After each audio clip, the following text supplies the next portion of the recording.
आश्चर्य वाटतंय ना की तुझ्या मनातले ते प्रश्न जे तू कोणालाच बोलला नाहीस त्याचं उत्तर तुला अचानक कसं मिळालं.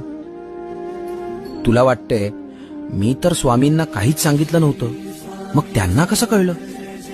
अरे वेड्या, मी तर तुझ्या हृदयात बसलोय रे.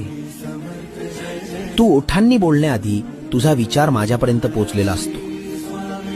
बाळा, लहान बाळाला भूक लागली की त्याला आई मला भूक लागलीये असं बोलता येत नाही, तरी आईला कळतं ना. मग मी तर तुझी माऊली आहे, मला कसं नाही कळणार. काळजी नको करू, मला सांगण्याची गरज नाही. फक्त डोळे बंद कर आणि मला आठव. तुझा न पाठवलेला मेसेज सुद्धा मी वाचलाय. भिवू नकोस, मी तुझ्या पाठीशी आहे.